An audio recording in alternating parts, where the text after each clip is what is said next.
What, no music? I turned it off. I think it's different, but still. Yeah.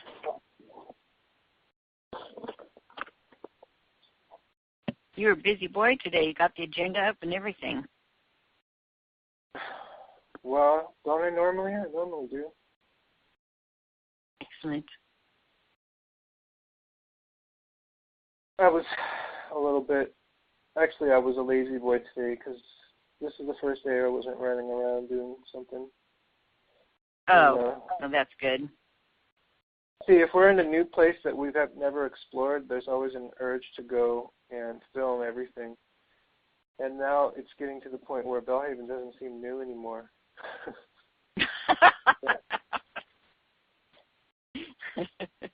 You need some time in a hammock.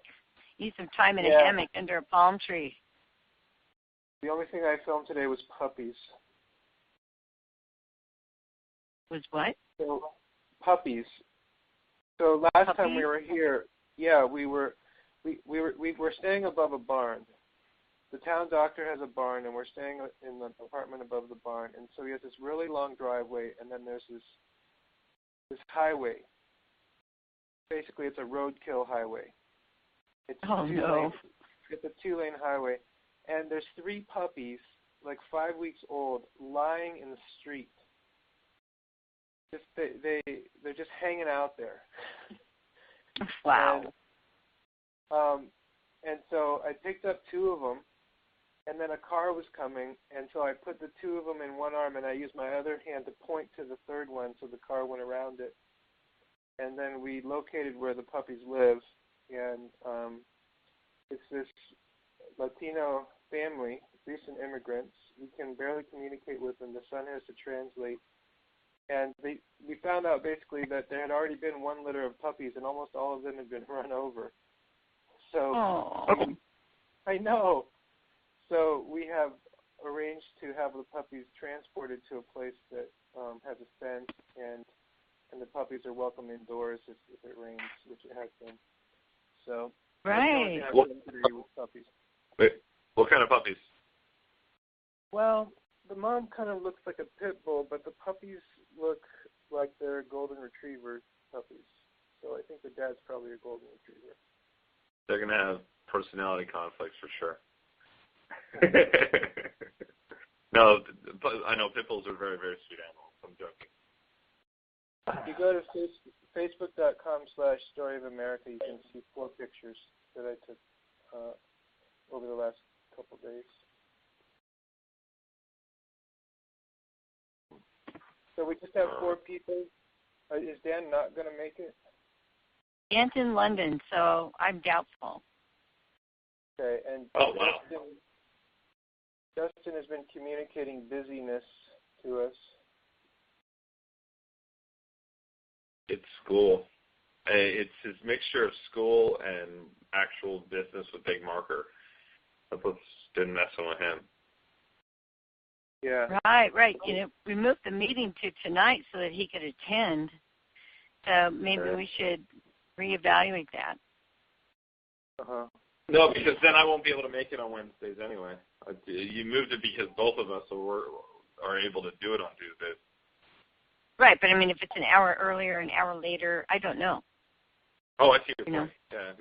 Yeah. I still think the weekends are the best time to do anything for anybody who has to work during the week. Just the real truth. Because if you're going to school and you're going to work, both, you're doing nights for school and then days for work. So. Yeah, I only work for the coffee party, so. I'm just thinking about everybody else. You know, I know. Well, that's what the doodle.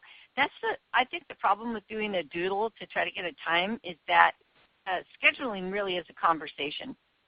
You know, it's not just answering a survey. It's really a conversation. I think we should probably do that in our meetings. We just lost somebody. Yeah, we lost Egberto. Yeah. I sent somebody, and so I just was. Well, now we don't have a quorum. We can't make decisions. Well, my guess is he just dropped off and he'll come back. Yeah. Yep. He couldn't get into Blog Talk on Saturday. He ended up running his show from a call-in number instead of the host number. And so I don't know what the technical difficulty was. So I logged in as the host just so he could run his show and not get hung up on by Blog Talk. Okay. Is that punishment? What did you? Yeah. I didn't do it. Egberto's got. Let's do check-ins. I already checked in with my puppy story. Go ahead, Jeanene. Hey, it's actually a lovely day in my hood in the wood, and I'm looking forward to this meeting, and I'm always happy to be with you guys. I'm in. All right. Okay, I guess. Oh, sorry. Cameron, go ahead. Yeah, Cameron next. Yeah, we're bunny sitting for somebody, which is kind of cool because he's a black and white bunny named Oreo. I thought that was kind of a really unique thing. But yeah, life's been getting a little bit crazy lately. So I've been working my tail off on business, and so things are getting hairy. I incorporated in Ghana. I have legal rights to sell anything in Ghana currently, which is a really good thing. That is legal at least. And right with that, I'm in. Cool. Egberto.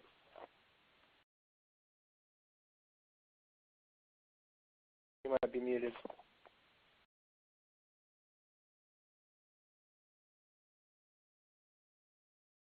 Can't hear you. The government taxed his tongue.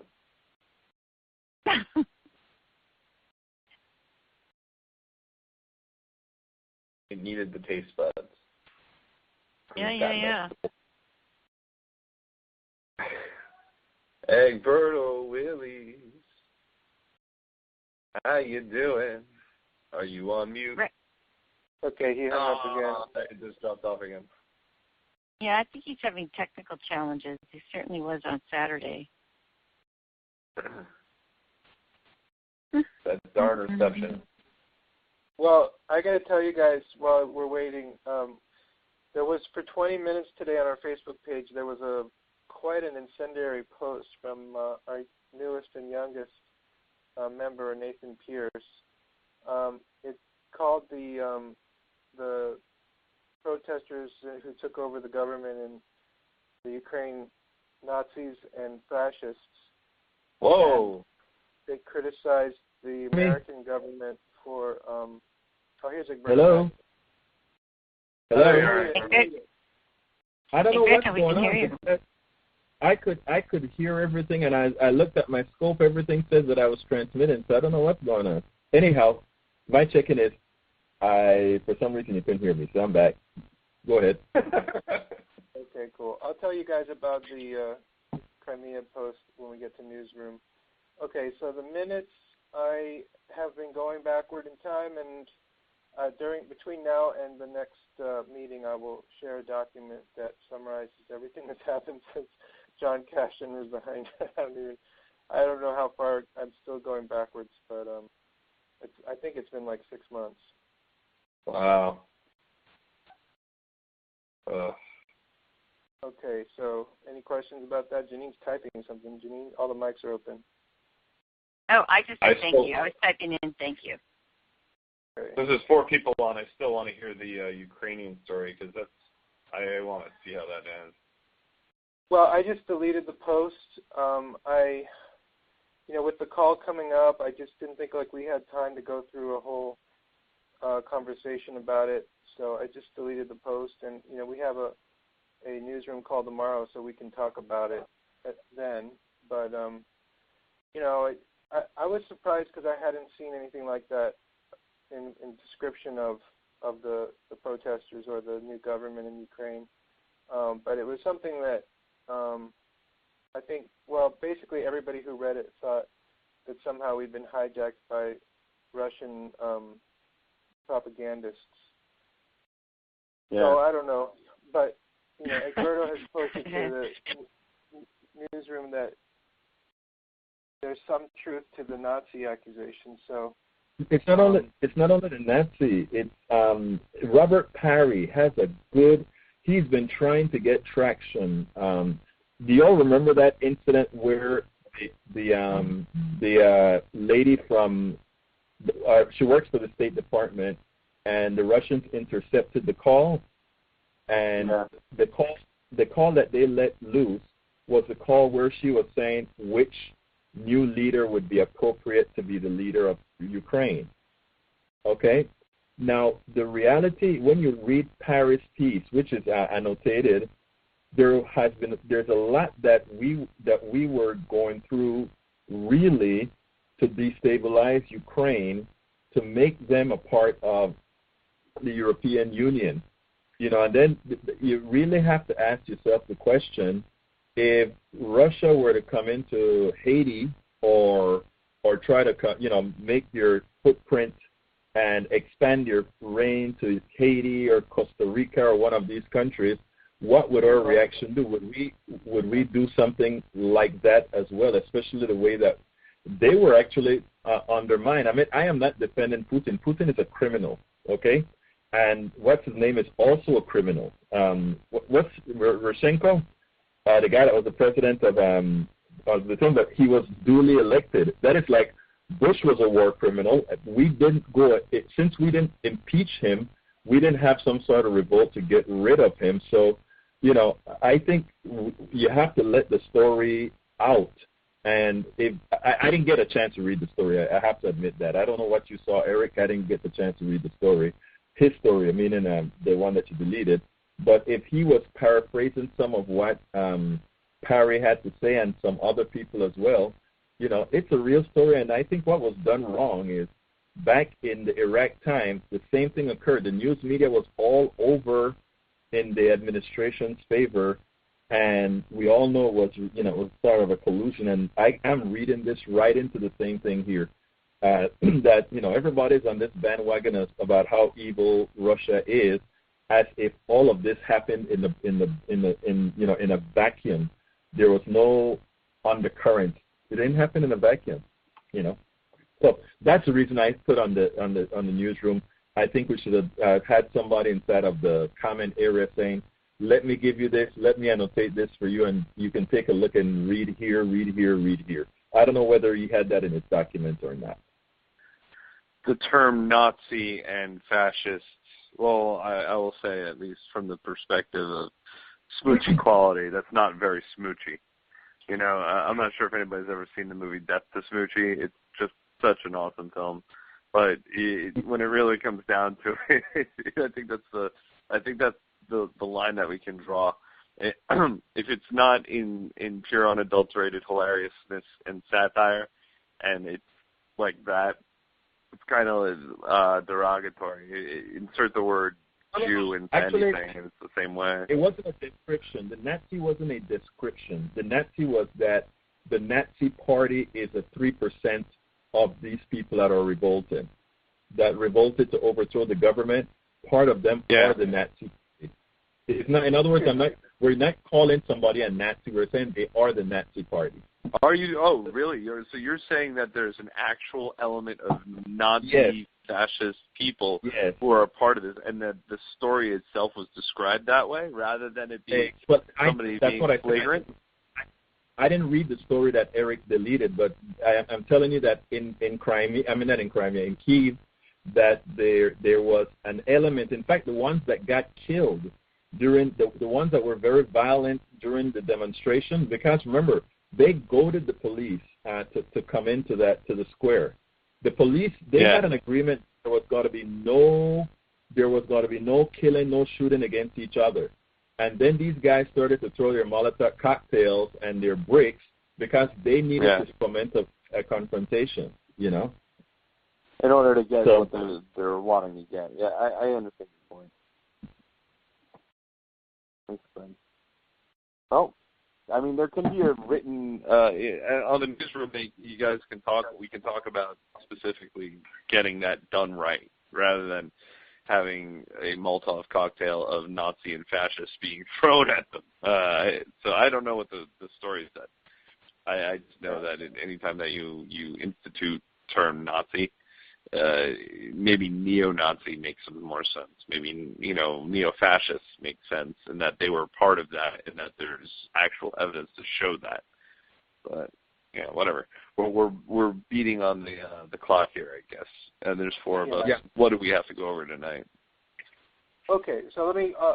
We don't normally do this, but let me just go through the agenda real quick. We're going to do the financial report. We're going to talk about our vacancies on the board, which we just never do anything about. Then we're going to do a Viridian report, campaigns and action report, website overhaul. We won't be talking about internet infrastructure without Dustin, newsroom, and volunteer recruitment. Okay, Jeanene, financial.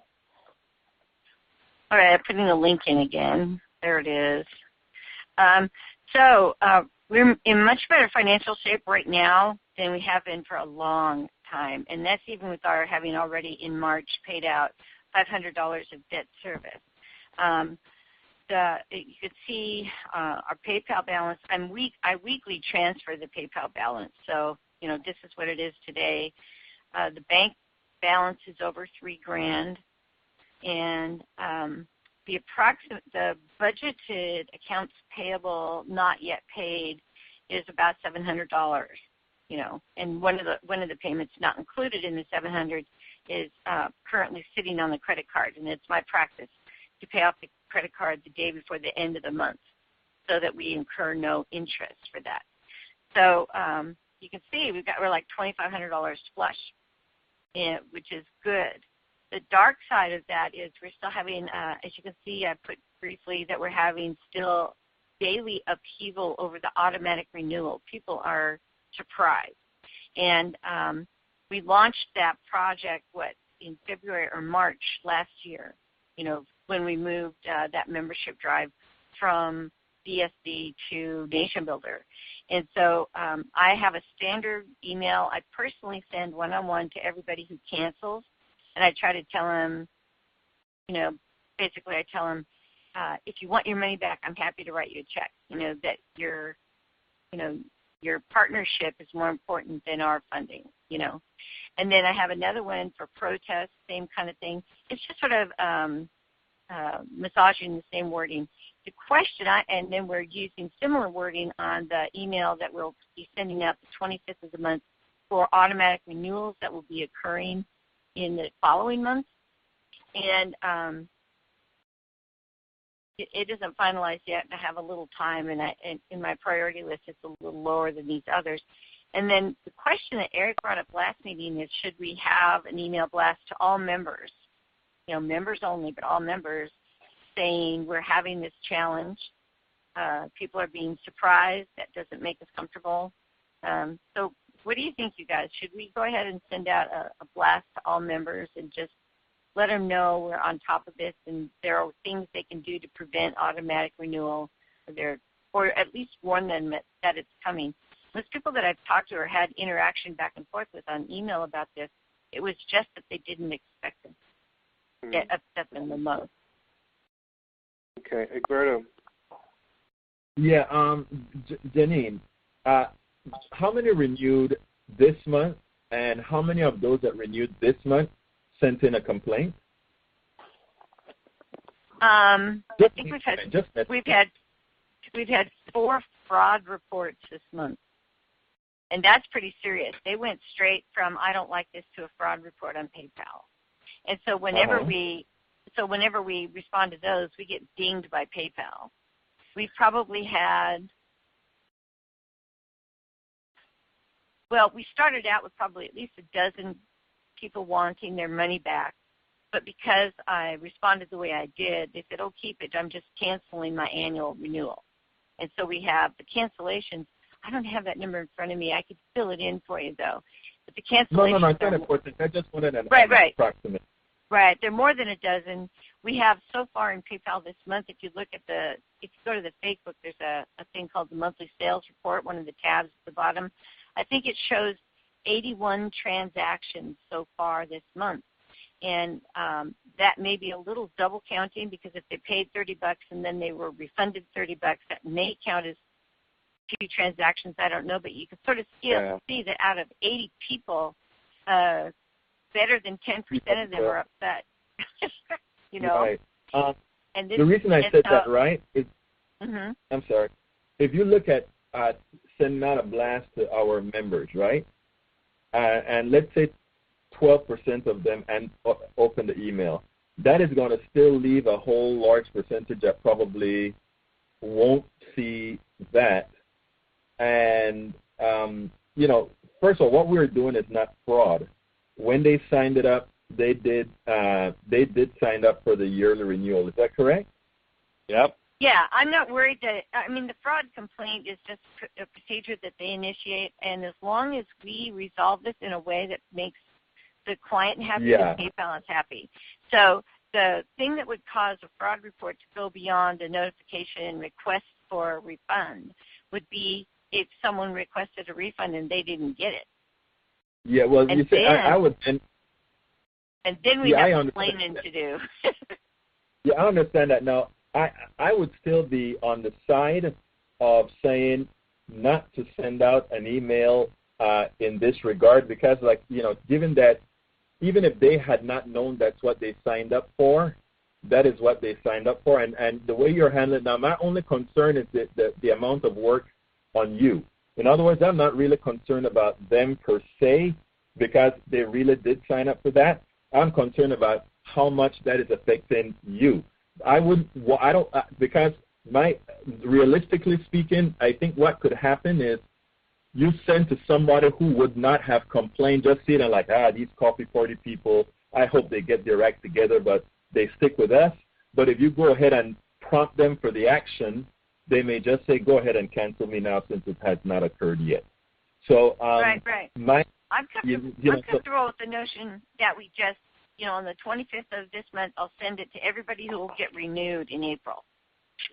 Right. And just say, watch for your automatic renewal, and give them a heads up and let them know if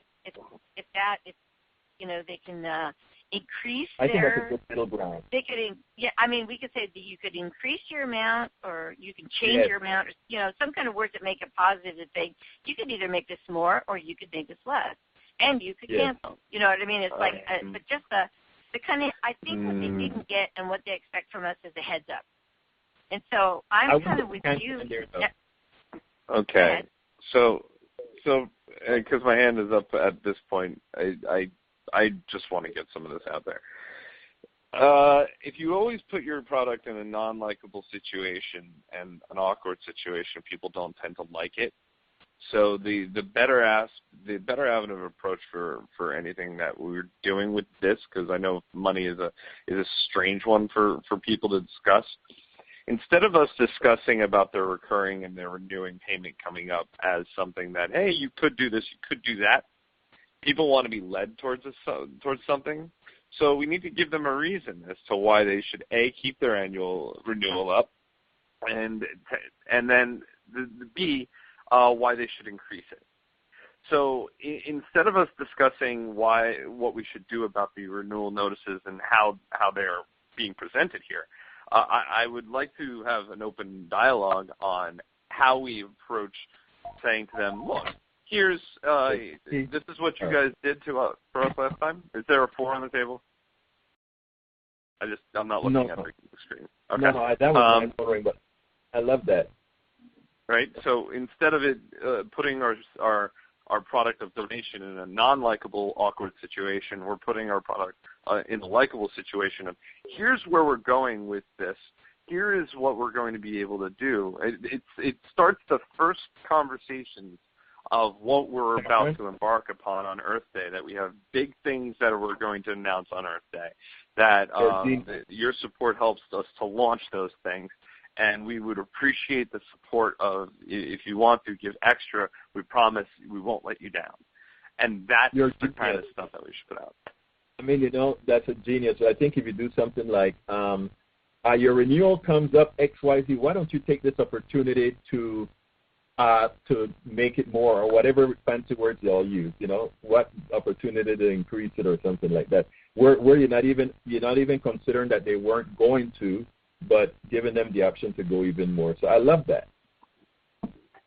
I could do that. And worst case scenario, they just don't do anything. They just sit there with the same amount because you know, it's just an easier, anytime that we have a chance to give them a reason to give to us and give more is something better in terms of fundraising. I'm done shortchanging this movement because Eric needs to be able to get paid for the work that he does in terms of the video editing.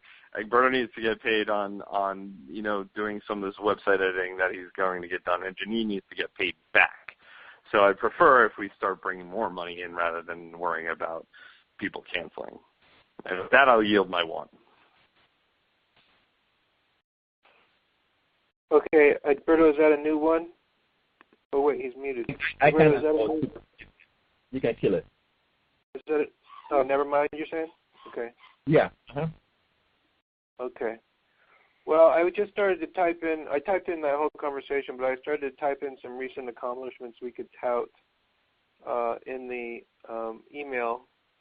So if you guys can think of anything, just to add to that as we continue. Okay, I'll look back to the agenda. I'll look back to the agenda when we're drafting this. Okay, yeah, and Jeanene will draw from that when she drafts this email, just to say the stuff that we've been able to do well over the last year. You know, there's a good thing that I try to mention a couple of times that, you know, we ought to take credit for, and that is we are partially responsible for, because it's a coffee party person who did half of that video that you see on that legalized democracy stuff. So we ought to say, you know, we had something out there on no names needed, just we were a part of the legalized democracy team that had this thing that was featured on Free Speech TV 5 or 6 different days of the week. Stuff like that was actually, you know, implemented, and our name is on that stuff, you know. So what happened to the renewals when we said that people who renewed, they would get a restaurant.com gift card for the renewal, if I'm not mistaken? Am I wrong? Well, we gave them for new signups, not for renewals. And if we did do it for renewals, it was people who actually had to manually renew, as opposed to this auto renew. The auto renew is a new phenomenon. It's only now, a year after it was possible. And our initial reactions are, I mean, there's a shockingly high percentage of people who are unhappy with it. So, I mean, if we wanted to, the thing is, most people renew for $30, right? So if you put much into that, yeah. Go ahead. Here's a question for you, okay? If we want to turn the people who turn their renewals off to turn them back on again, we go back into our database and we say about these people who have stopped giving to us, hey, we're doing big things, and we could really use your support. And as a thank you for coming back, we'll send you a restaurant.com gift card equal to the amount of money you donate. I think that changes the view. If they turn around and feel like, oh, well, if I'm getting money equal to what I've been donating in terms of a restaurant.com gift card, we're you know, at 25, we're getting $21 of that lost money back. I think that's probably a decent angle to play in terms of the fundraising. How much does the card cost us again? $4 for 25s, $6 for 50s, and $10 for 100s. Is there any legal things behind that, Jeanene? Say it again. Is there anything legal that we have to watch out with that giving them a gift card, a $4 gift card? No. Okay, cool. If it's like swag. It's like any other swag. And so, well, then, you know, give you a watch if you donate $50. Give you a card if you donate $50. It doesn't really matter. So that sounds like a winner to me, Cameron. It seems like we are ready to go ahead and tell these folks, please renew, and then we're giving you a card equivalent to we're not necessarily worded that way. Y'all are better with words, but I mean, you see what I'm saying? I think we're sitting on that. Then let's do it. Yeah, it keeps them coming, and that's kind of what we really need. We don't need to be losing membership. We actually need to be gaining membership, and if we continue down the line of not giving them something for giving to us, we're going to get 12 people saying that they have a fraud on PayPal rather than turning around on them and saying, no, we're giving you something for your donation. And that's really what we should be doing in the first place from fundraising, 101. We do have to buy 50 of a card or a code, but that's but not really that expensive. That's nothing. $200. That's nothing. Yeah, exactly. So I'm fine with that. Any objections to that? I could put this on the table if we want to vote on this. I'm fine with that. We don't have a quorum, do we? We do. Yeah, we do. Yep. I think we approved it previously, though. We voted you're for right. this. Yeah, you're right. So you're right. it's smart. I always love the restaurant.com thing. I hope let's try to make that let's try to make that work. We're not going to try. We're going to succeed in making it work. Thank you, Tony Robbins. We'll get this done. Get this done. I'm telling you. I like. All right, so not a problem. Okay, cool. Continue. So, all right. So Jeanene has this thing. It has to be done in about 9 days or something like that. Yep. Okay. So a week or so. Okay. Yeah. Okay. Awesome. Thank you. Great discussion. Anything further on the financial report and stuff? I'm good, but I can answer questions, or you can go to the Facebook and look at what you want to look. So does this mean we've paid off our director's insurance and we have this money left? Yes, sir. Cool. Mm-hmm. No, but you spent money on the credit card, right? Pardon me? You still owe money on the credit card. Well, the director's insurance, we couldn't put on a credit card. I tried that. But so I just wrote a rubber check, and we have this thing at the bottom of that little table I put in. It says reserve account balance. So basically, what happens is, if rather than bounce a check, they charge the balance due to the reserve account. And luckily, we had the money was starting to come in before the reserve account payday. And so we incurred no interest, and I was able to pay it off by the end of the month. So, that's the miracle of cash flow. I can't imagine running a business without cash flow protectors like these. And I had to put it on. I had to use my personal credit to get it for us. But we were losing $35 every time we made a 6-cent mistake. Right. And so I put an end to that. I think we should start paying down our debts on a monthly basis or something. That's what debt. Well, that's also, if you look at the Facebook and the recurring expenses, we were doing $500 a month, then we just ran out of money. And then this week, in the month of March, we paid another $500. And the budget projects $200 a month. If we can do more, remember that we still have to have money in the bank towards, like we have a $500 annual bill for QuickBooks Online, and we have those are things we can discuss. It's just being a virtual group, that one particularly works. So I've thought about starting a little savings account for these reserve funds so that when we get to the point of, director's insurance or whatever, we have the money. But right now, I got to tell you, we just don't have the slush fund to do it. This month we do. Now, remember, a year ago and the year before that, this slush fund, so to speak, was used to rent the house for our annual retreat.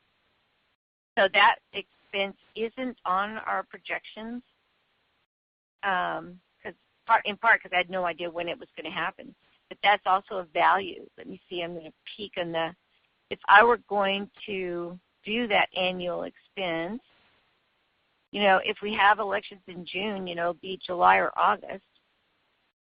And so, and we paid several $1,000s.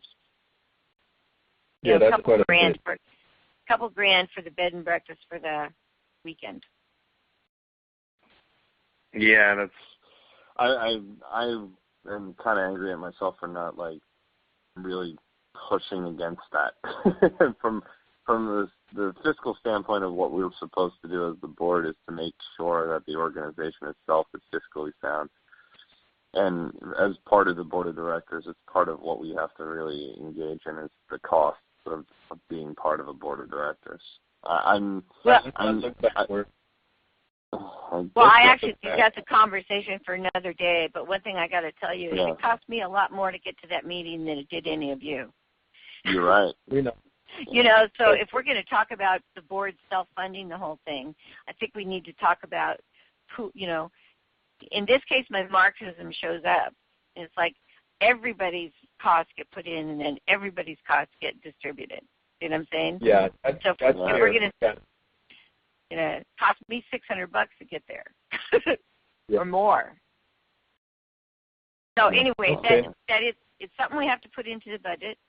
I'm not against putting into the budget. Frankly, I don't mind contributing to a group trip.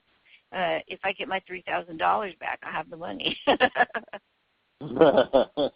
really where we're going at from. Yeah. So. Okay.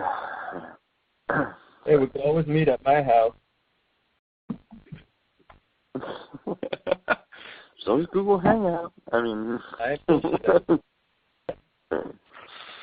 All right. Sorry, we're getting off topic here.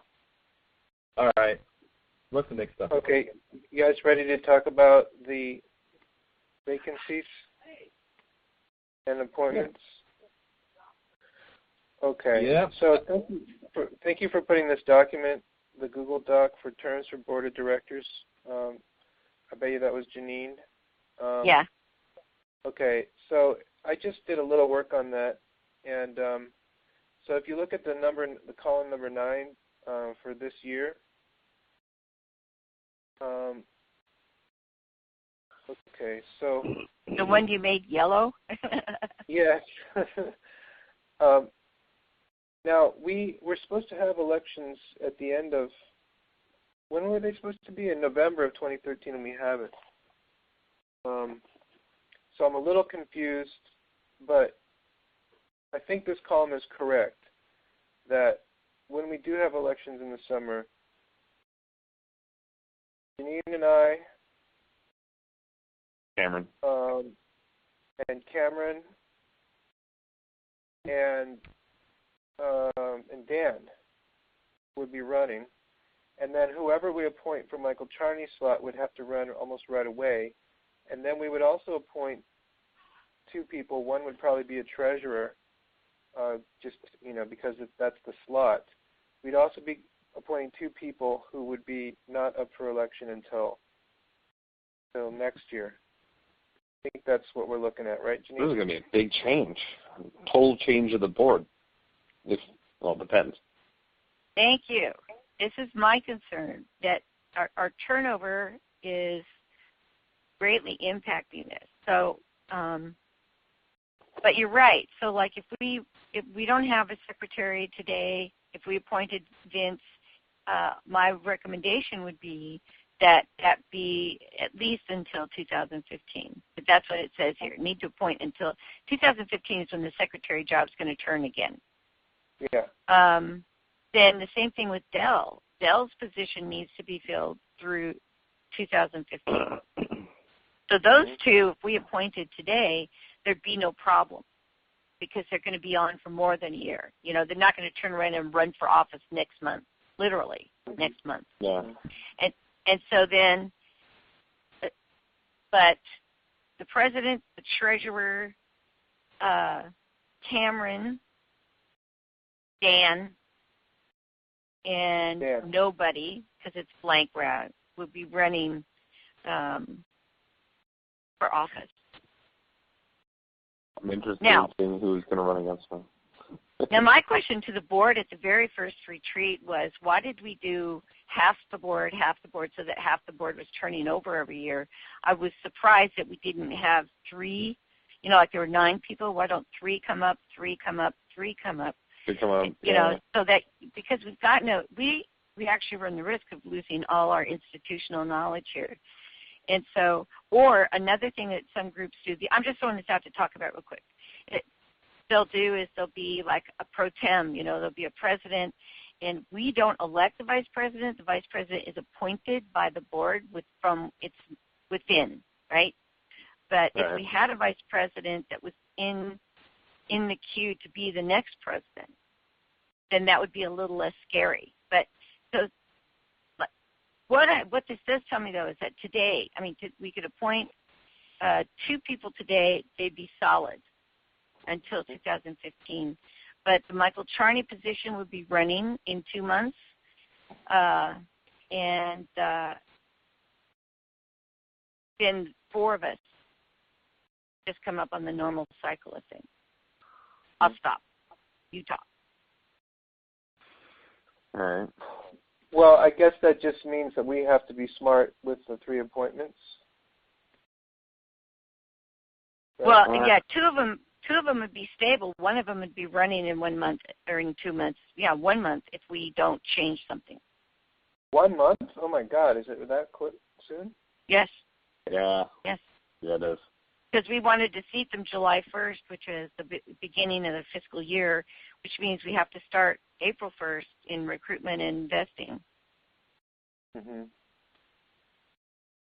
How come Egberto Willies is in here twice? That's because it is a vice president position. Yeah. Oh, okay. Got it. That's not. That color don't have to be there, really. It doesn't, or you could just color it, color it gray. That's nice. I like what you did there, color gray. Yeah, nice tan. Nice cream color. Honest with you, I'll be really honest with you.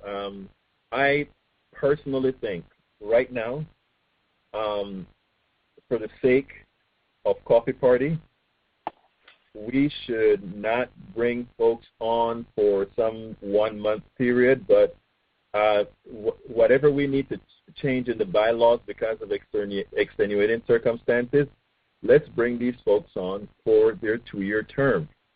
I have another issue, and that is we can say that we've had a lost year. I don't know that it does justice to a Cameron, it does justice to a Dan, and all of that kind of stuff. And we can talk about bringing people into Coffee Party, but there's no real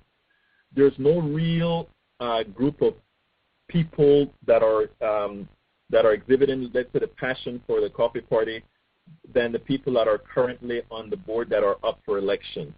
And it's a good likelihood that they will win, but I think it would be a dishonest, I don't want to say dishonest, but I think the kind of win that it would be is that, nobody else is there. Why not be honest about it and say we're in a transition period, make a modification to the bylaws. This is just my opinion. Because, like I said, I think there's so much that we're trying to get on our feet again right now that all this kind of changing, I'm for bringing people in now, but not for letting people out right now. And I don't think that it's Hotel California. I don't think it's undemocratic. I don't think it's undemocratic in that what we're trying to do is stabilize the group. And to be honest, and I think everybody here, whether you're going to admit with me or not, agrees with me that we have to stabilize the group, get a real direction, and then we can start having good process. But if we're trying to have process at the same time that we try to have definition, I think it presents a problem. And I'm saying this from the person that's not out till 2015. I'm talking from all you folks that are out in 2014. I guess I'm saying I'm not willing to for you guys to be out in 2015.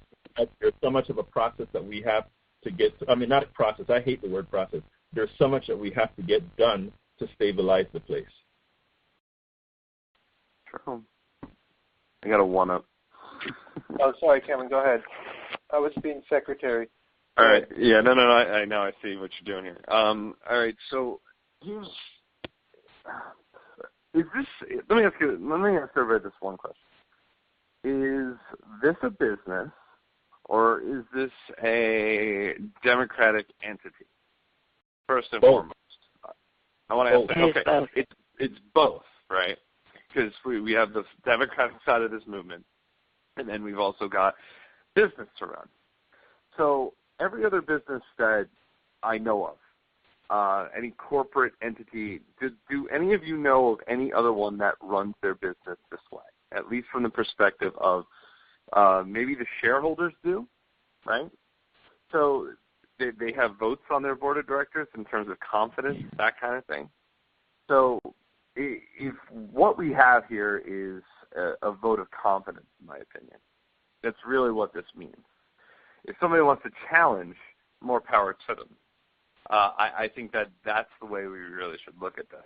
I don't think we should look at it from the perspective of if people want turnover, then they should really make a play for that. They should absolutely make their statement saying, I don't think that Mr. Kruger in any way, shape, or form is good at what he does, and I can do it better. And I should be able to submit that to the membership, and I should be able to call for a vote of no confidence on him if I don't like what he's doing.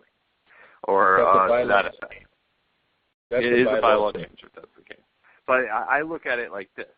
Institutionally, it would create a little bit of stability for those who are doing a good job for the coffee party, as long as those people want to stay in the positions they're in. It gives the membership a democratic say in how things work in reference to, how their organization is governed. If they don't like it, they can get things together and petition their groups and get enough people. I mean, maybe make it fairly easy. Get 25 people to sign onto a petition to get a vote called, or that kind of thing. I'm spitballing here, so I'm not coming from any area of knowledge base. But what I'm saying here is I think that this process of turnover, we will lose an institutional amount of knowledge, especially about how we're running things, especially the vision that's getting pushed forward currently, especially.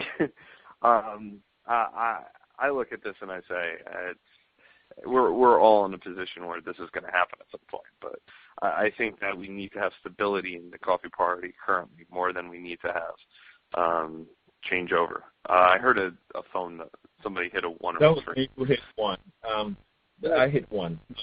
Honestly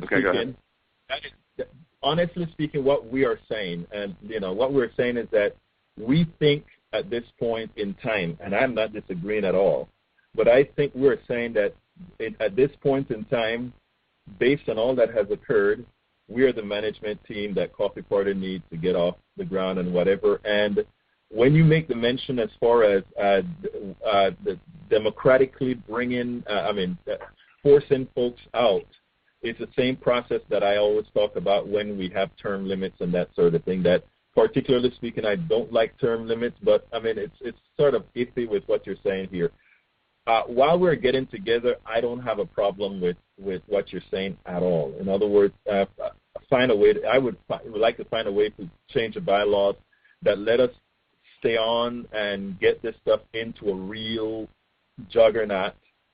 But eventually, and I'm telling you this from what's happening at Move to Amend, we have this stuff called the executive committee that all of us are on, and we are like a permanent executive committee.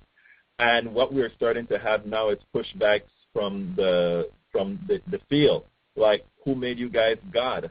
And I'm out there now going to a meeting in San Francisco sometime in July that I'm going to bring up, where I'm going to say, look, let's go ahead and, for exactly what you and Jeanene are saying, let's go ahead and have the institutional knowledge kept with a core group, and do have rotating slots in there. In other words, I don't have a problem. I think when we think about the bylaws and adding democracy and that sort of stuff, I think that's where we come with having sort of the core of the group that serves because they're doing a good job, and then having a rotating core.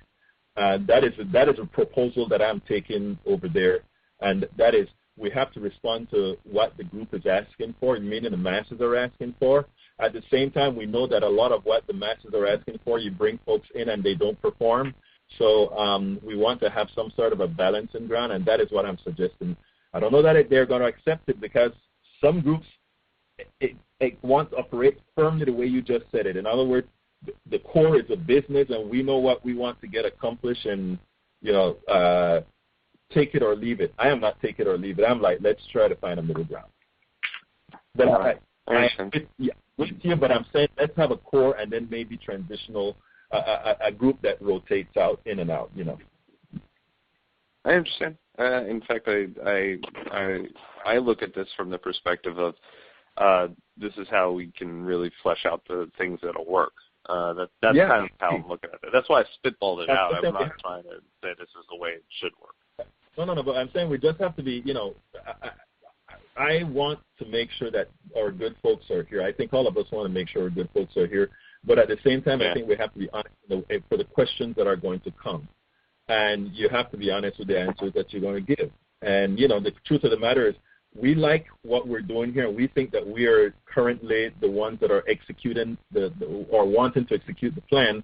And if we have a hell of a lot of transition, that's all we're going to have, a continuous state of flux and no real direction. And I'm with you there, but we still have to find a way going forward to accommodate both sides, Yeah, currently the way that this is set up, I look forward to seeing who runs against me, because I'll put my platform out there.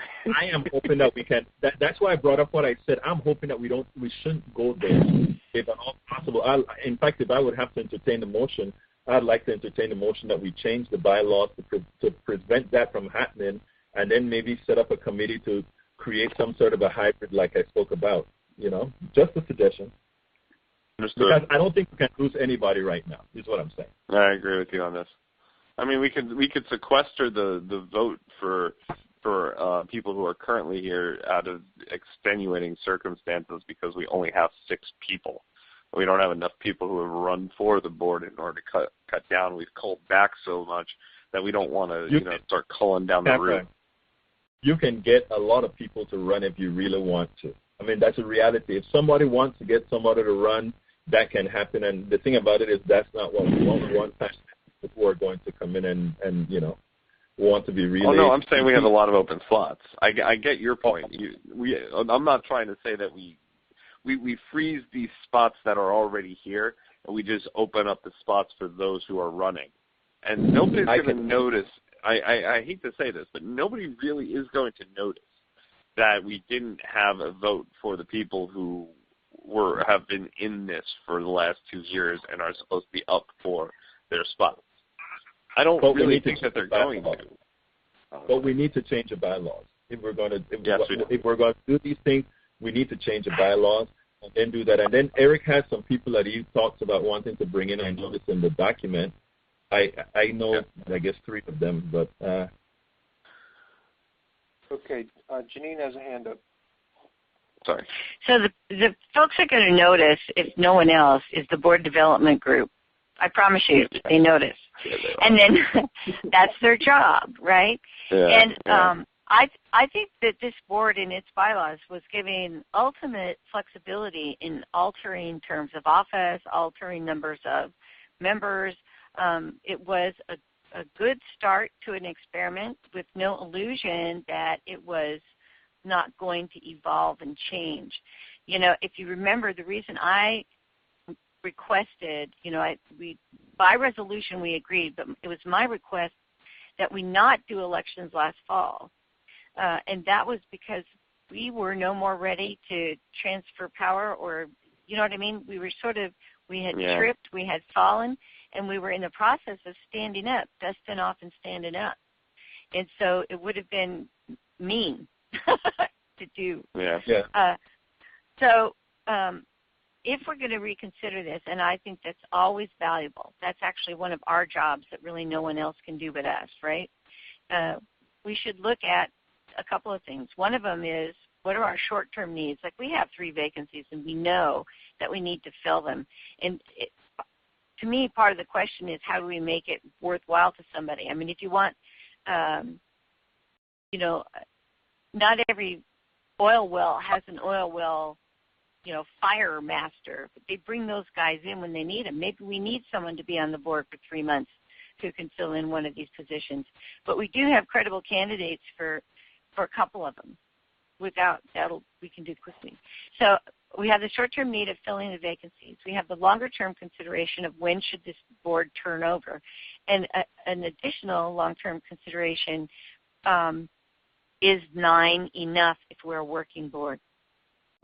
No, I agree with that. And so this board was designed to have, 8, 10 very robust support teams. And it's not what's happening right now.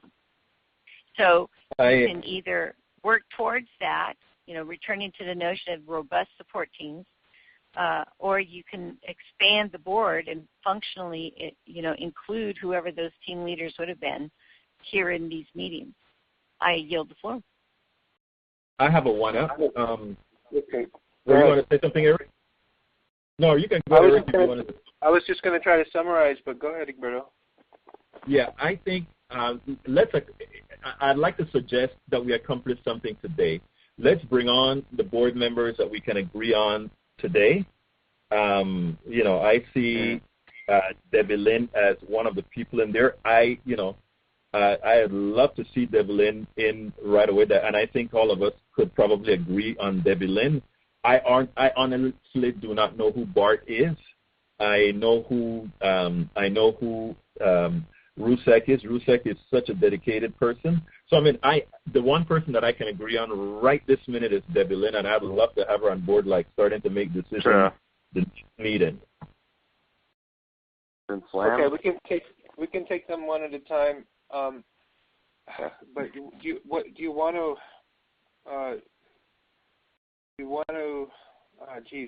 The changing the bylaws thing is kind of a big deal, and we don't have two people. I don't know. Do you guys want to try to resolve that or move further on that, or talk? Can I make a suggestion, Eric?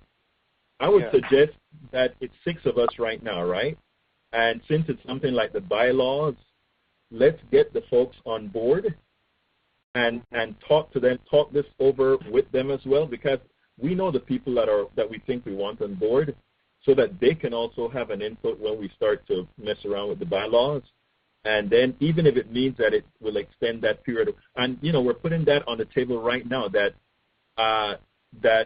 what we really want is to ensure that all of you guys that are up in 2014 are not up in 2014, but preferably what we'd like to see in the bylaws, if we can agree on, is that we have sort of this sort of a fairly steady membership, maybe with rotating, a steady membership that starts out with rotating, I don't know, lower levels or whatever. We can talk about that, but bring the folks on and kind of have it. We have enough votes of folks that are here right now that we know we want for the folks that are up in 2014 to not be up in 2014. You follow what I'm saying? Yeah, I think I do. Jeanene, I'll let Jeanene go, and then I'll try to summarize what I'm hearing. Okay, so one thing that I want to point out, that as the bylaws stand now, so without bylaw change and without going anything more than we've already done, 2 positions, if are vacant, that could be filled today, or, we could decide to fill today, that will sit on the board till 2015 with no alteration. So right. I can see filling those 2 now, because it's not like a, hey, come join us for 3 months. The other piece, then, we obviously have some conversation worth having about all the other vacancies and the rotation. Do we want to do a 30-year? Do we want to, have 12 people? Those kind of conversations. But these 2 are sort of no-brainers in the sense that they'll be filled for like 13 or 14 months, 15 months. Okay, that makes sense. And right, and the other thing I don't want our being able to fill those 2 positions to take the urgency away from needing to resolve all the rest of this. Because if Bart or I don't remember, Ingram, or I'm looking at the wrong page. I have the name of all the other people we've suggested. I think we need to cultivate those people and make sure if they were going to do it, find a way for them to get on this board. Yeah, the one thing that's different from this group and any other working board I've been on is that it's usually the executive committee or the executive director that actually recruits board members. And so we have that added thing of recruitment and election, right? But without solving all those other problems, we can fill these 2, and there's no issue. I am for that. Again, since everybody is here, I would really like us to also, and Jeanene, you probably know how to write these things better than any one of us, but to work on the stabilizing the coffee party with making sure that, we don't lose because even the people that we're bringing in, except for Debilyn, would not have been in the loop as well. So, I agree. Let's install 2 people and then start working on changing the bylaws. That would be my proposal. Onboard new people, then discuss changing bylaws. Yes. What? Okay. Well, one of the I things didn't. No, I just didn't hear. I didn't hear. Oh, you want to say it again? Yes, please. Egberto saying onboard new people and then change bylaws with a larger group of people to give input. Is that what you're saying, Egberto? Yes, sir. Okay. So it sounded like a lot of things are going in the same direction, and that is that when we are fortunate enough to find someone who's willing to actually run and who'd be willing to help us, it's a shame that only one of 2 would end up actually doing so. For instance, Bart Turner would have been great, but he's a Republican, and he made that clear, and he didn't win. But if he had, he would have been awesome.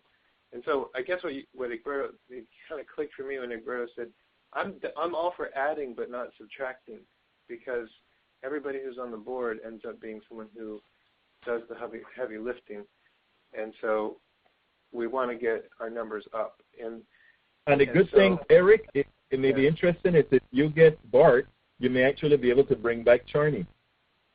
Yeah, seriously. Maybe. That's a beautiful thing if we can do it. Plus, the financial side of this is the other major side to it. I think you'll get Charney when we've got something that's actually working toward the financial benefit of what we're doing and that it's growing. You're going to find that I think Charney will look at that and be like, okay, they got their shit in order, let's do it. So, pardon my French. Oui. Okay, so Eric, should we vote or get these 2 candidates in? It looks like Debilyn and Bart. Does Debilyn say she'll do it? Last time I talked to her. I talked to her about other things, So if I have to beg her, I will. Okay. Well, and especially we're talking. Can I get that on video? When you're Eric, can Eric videotape that for me, please?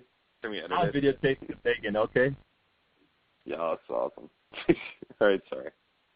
Okay, so I guess we have a motion then to onboard those 2 people in the 2 slots that, if we don't change the bylaws, will last until 2015. A second. So that would be... Okay, who made the motion, Egberto? I did. Yeah, okay. Okay, discussion. Everybody feel comfortable doing that with only 4 of us here? Yes. I do. Okay, because actually if the other 2 were here and we voted unanimously, it wouldn't matter, huh? But, correct. Exactly. Okay. That's exactly how it was. Any other discussion? Sounds great.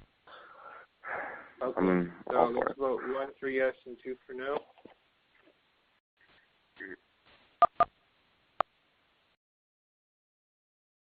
Let the record show. Okay, it's unanimous. Okay, and then I guess what I heard was that it seems foolish until we resolve the question about what our elections will look like. And that question basically is, are we replacing people, or what if we opened up 4 slots and we added 4 new people? Exactly, yeah. Eric. I'm kind of with that. But it's not only open 4 people. Remember, we're talking bylaws change, so maybe we can start talking about the positions that are rotated and the positions that are permanent, and we can give some time limit to the quasi-permanent position. That would be my suggestion. Okay. Well, and then what we if the two people accept the appointments, then we'll have a larger group of people, and the two people have some institutional knowledge to help us make this decision. Right. Okay. So we're gonna revisit that in 2 weeks when hopefully those two people are joining us. Does that sound good, everybody? Yes, it sounds good. Because we're convincing, it sounds like, on this call. but we want to be cautious and involve more people. Right. Okay. Okay. Anything further about elections? Okay, so I'm not clear. You basically said that we're going to fill the two positions for which there's no complication to fill them. Are we saying who? Are we saying who we're going to invite to fill those positions? Oh, yeah. Sorry. That's what we just voted on. That was Debilyn and Vince Lamb. Okay. And then, okay, now I understand. Okay. Okay. Is that what everyone understood we voted on? Yeah, that's fine. That's fine. Or was I mistaken? No. I thought you were bringing the. I'm all for it. I just thought you were going to do two votes. But go ahead. I know Vince. Vince is a good professor. He brings a lot of intellect. But what did I have the motion wrong? No, forget it, Eric. Let's assume that it was Vince.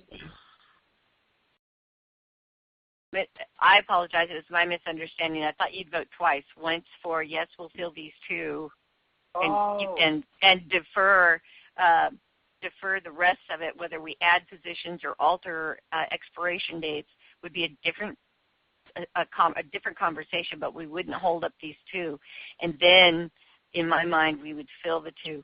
But I totally get, given the conversation, that we'd already sort of said if we only go with two, these two are ready to go. So right. That's my mistake in listening. Okay. Okay, cool. And then so we're kind of moving in a direction of saying we're going to add people with this election, and we're going to get some more input from Board Formation Committee, from our two appointed members, assuming they accept the invitations, and from the two members who aren't here on this call, and maybe, I don't know, maybe from members as well. I don't know, but we'll talk about that next week. Does that sound good? Okay. Yep, that sounds fine. All right. So Viridian is next. Cameron. Yes. All right. So there's to start, and this isn't Viridian-esque, but this is development-esque. I would like for you guys to take a look at Jeffrey Sobel. This is a very unique individual who works with the Discovery Times Square Foundation. In fact, I think he's the head of it. One of my partners, Lindsay, who you guys actually know from a lot of stuff I'm doing with Viridian, he's real big into raising millions of dollars for nonprofits. So as we get growing, he's going to be the kind of guy who will be able to grow it exponentially, at least from the donorship perspective. Just a thought, in terms of a couple of steps ahead that I'm thinking about it. But that's down the line. Just take a good hard look at them and tell me what you think. I look for your opinions on it. Nothing more than that. So we've been putting together, getting down to the second part, comment on our blast. And comment on our timeline. There's a timeline that we have gotten down now, thanks to Jeanene and the glue that she is, to get to a point where we want to have this out and released to the world on, of all days, Earth Day. Kind of works out perfectly for us, considering we're doing a celebration of Earth Day, that we are setting up to have an environmental impact. It's kind of right in the midst of it all, and we can show people, hey, here's something to do for your Earth Day, while at the same time support Coffee Party and it doesn't cost you a cent. It's the perfect storm for what we want to put out as an amazing PR campaign. So I really believe that once we, get the wording proper for what we're doing for that email blast, we're going to be able to do a lot with it. Now, the second part of this is that the wording of the blast itself. Jeanene and I and Eric and, on a bunch of our calls, we've been really getting a few things down. And the wording that we have in this has been filtered and restated, and we've come up with different kinds of things, including our green coffee cup that I designed. Thank you. So we wanted to utilize insight, civility, and reason as a tagline for us, and kind of reinstitute that part of it instead of wake up, stand up, only because it basically states what we're doing, and we're trying to incite civility and reason. And you guys can read this, but we wanted to use a few things like purchase with purpose. I think when we start saying politics with purpose, and Jeanene brought this up, that we end up treading the line on our 501(c) with the new rules attached, and we got to be careful of that. Eric had written in here, I think, this is an exciting new offer that, if successful, could usher in a new era of people-powered consumer choices. In reference to this is an exciting new offer that brings the power of nonprofit capitalism to fundraising for our movement. I will have discussions with you about it, Eric, only because if we say if successful, we're taking away the ability to say that it will be successful. And if there's no looking back, people are going to second guess it. But that's only part of what I wanted to address on it. There's a lot in here that we need to really ensure is worded properly, and we need to be able to put out the reason why they should be giving on Earth Day. So I would like to get inputs and comments and everything onto the actual thing so that we can send it off to Viridian compliance. So when we have that, now take a look at our time. Go ahead.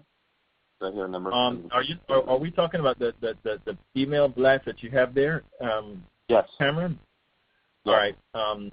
First of all, it's pretty, but I would love to suggest that we find a way to shorten it. It's rather long, 3 pages, 4 pages. It's not, okay. Only to where my last name is. Or, sorry, my picture. Yeah, I know. That's what I figured. But I don't know how, what, when, whatever.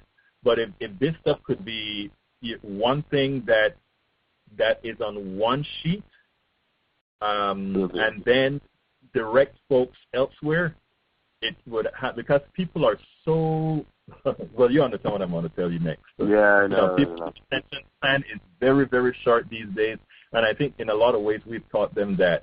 They come on a blog post. Now they're telling folks not to make blog posts over 500 words. Come on. Wow. Yeah, it's hard to say all that. No, I get your point. And, yeah, we'll make the edits that need to be made. We'll actually make it fairly short, concise, and to the point, considering, we're going to get people to take action on Earth Day. In 3 to 5 minutes, you can have an amazing effect by just doing this, and you're able to not only save the environment but help the coffee party at the same time.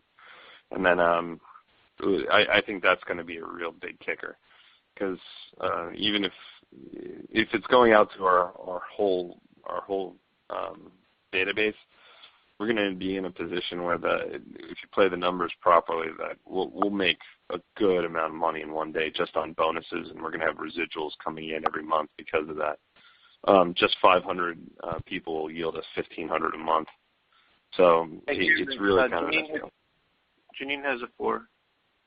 Oh, I'm so sorry, Jeanene. No, it's fine. It's good. I just wanted to respond while we had just spoken of this.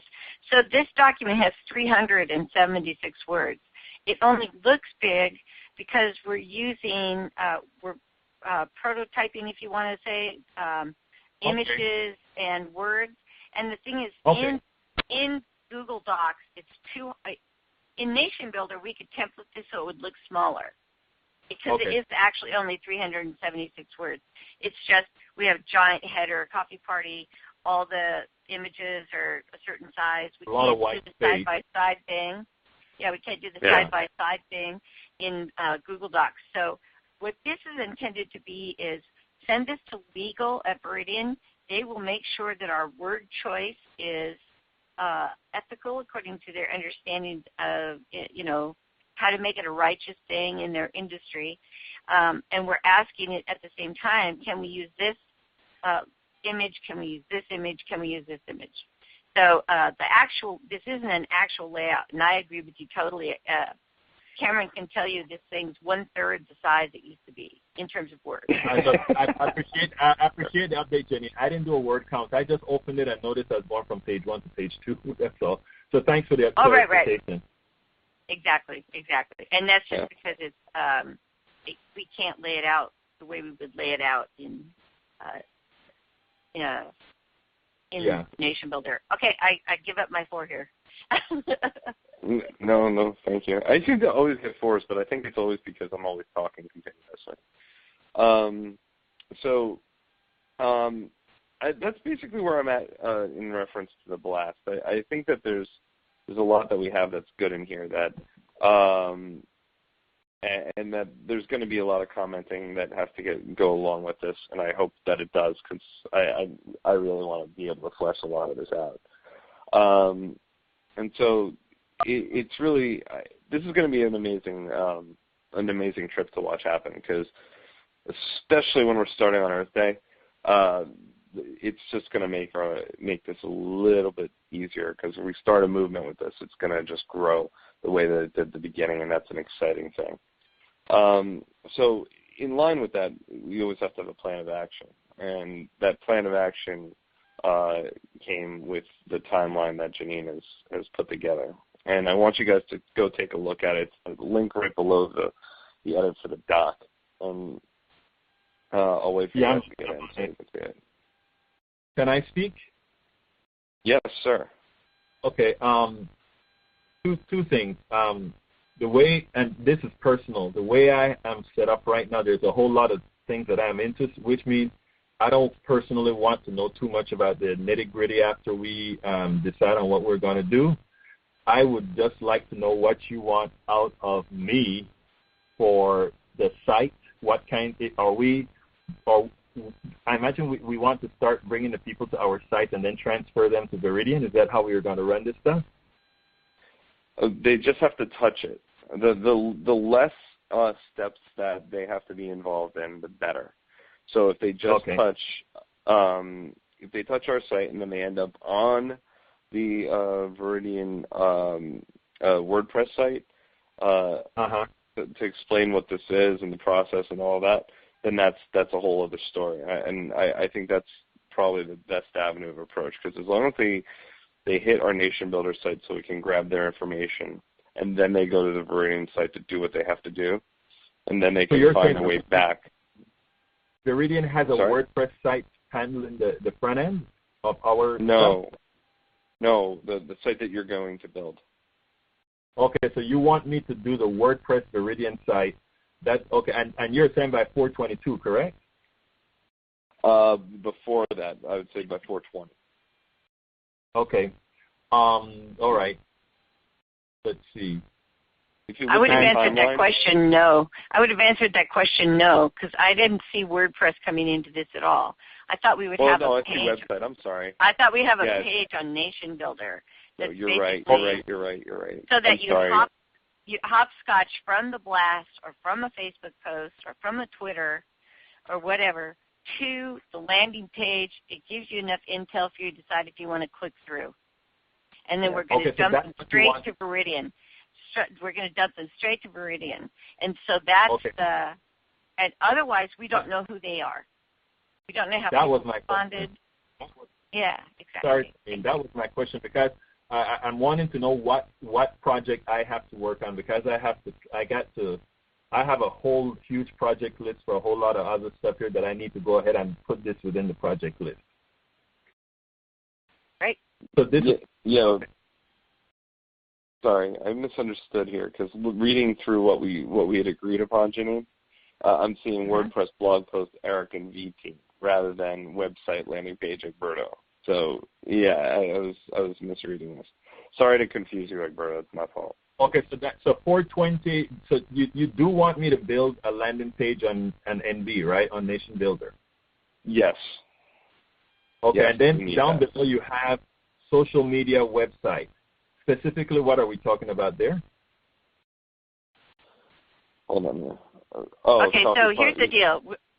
Go ahead. No, you're talking about 418, right? That's why yeah. I was just trying to make sure. Go ahead, Jeanene.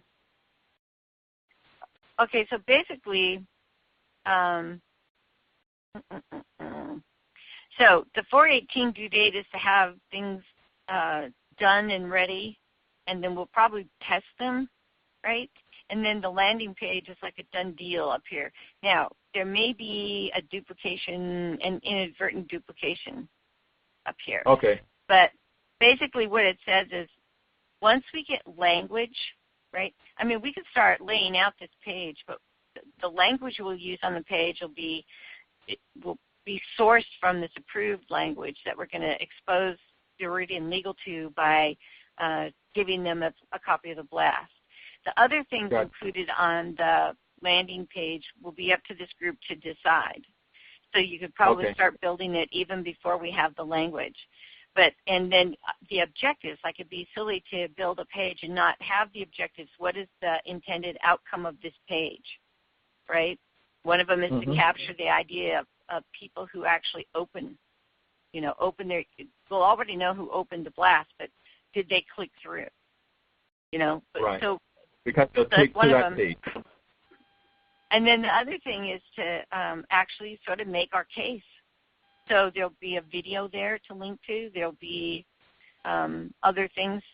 There'll be other ways for them to check out this opportunity.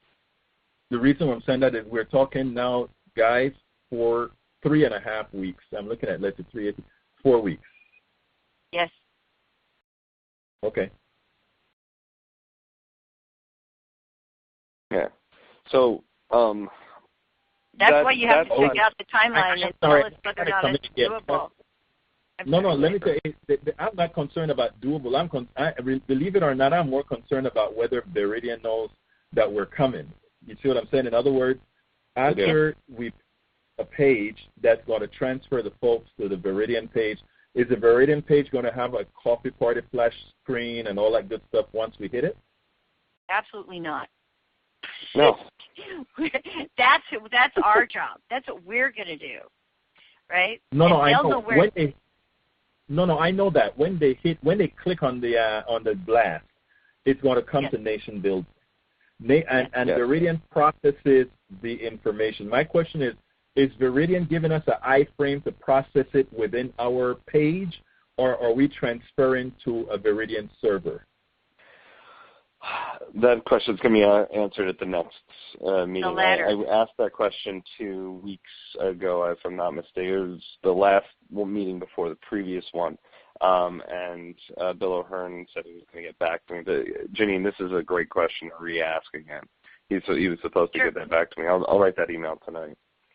So I would prefer to iframe it, to be honest with you, so that people stay on Nation Builder. You know what I mean? Right. So, I hear you. Right? I absolutely don't know what you mean, but that's probably not the thing for this meeting. On the Friday meeting when we talk about this, that might be the time, because my understanding was clearly that we not get in the business of replicating someone else's website, that we not replicate what they are constantly upgrading. They will know from once we hopscotch them off of Nation Builder into Viridian, Viridian knows who they're coming for. That's how they know they're our downline. That's how they know they're our customer. It's not. Jeanene, an iframe does nothing more than frame their website on our site, and it will function the same exact way that it would on their site, just be in a frame on our site. It wouldn't change anything. Your point, so that would be their decision. It'd be their decision whether they'd allow that or not. You're right. That's why I need to ask the question. Just clue me in when you're going to have that part of the discussion, if you don't mind. Just that part of the discussion. This Friday, if you can make it. Can you make it this Friday?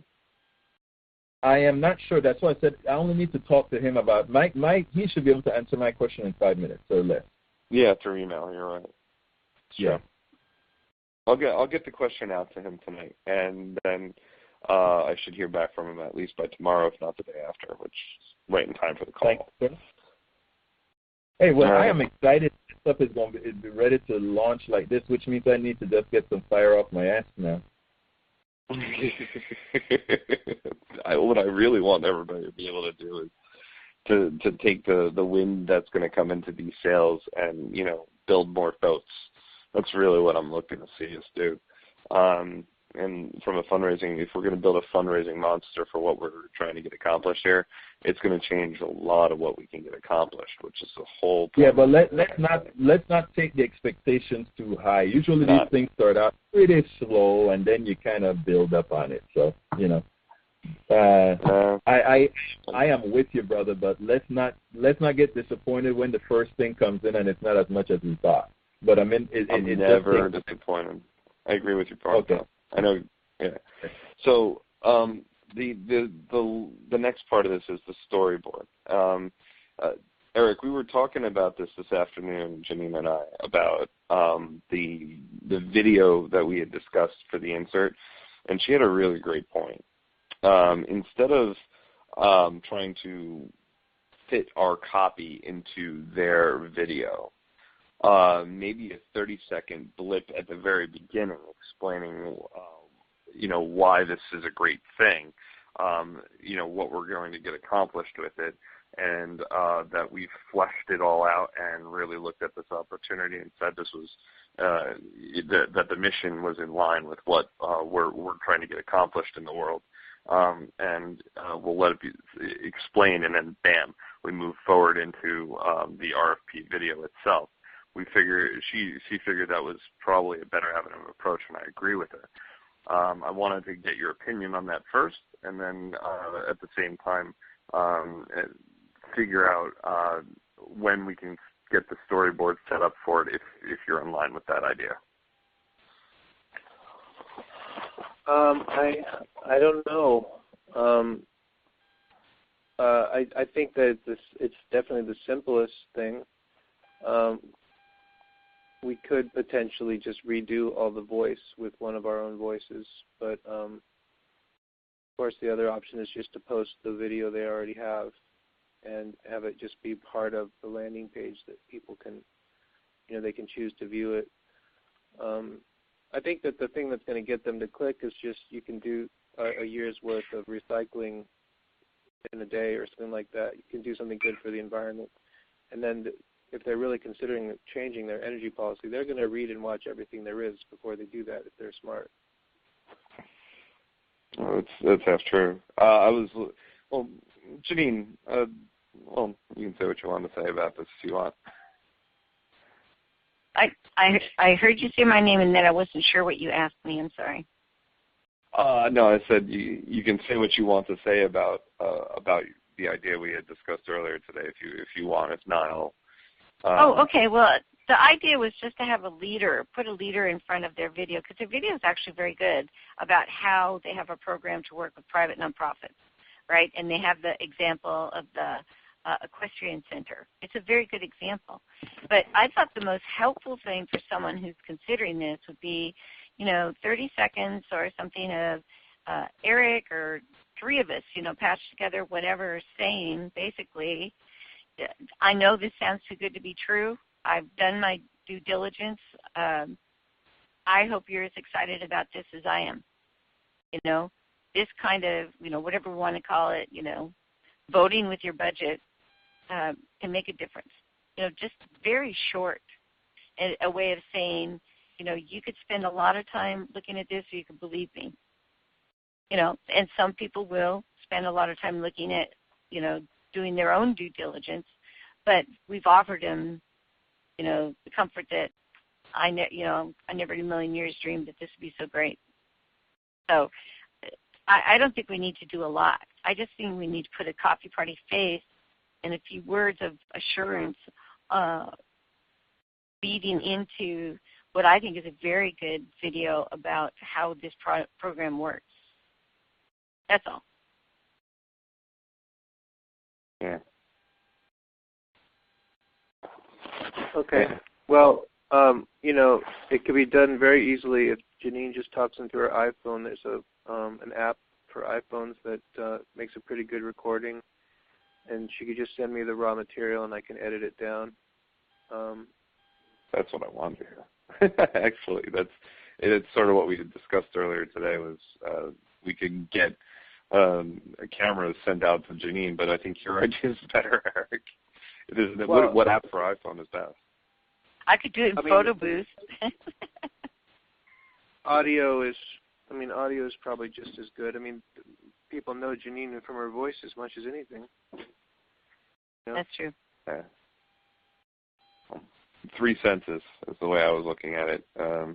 Their emotions, their sight, and their hearing. It'll hit them harder, I think. But that's just a matter of marketing. We can talk a little bit further about this week.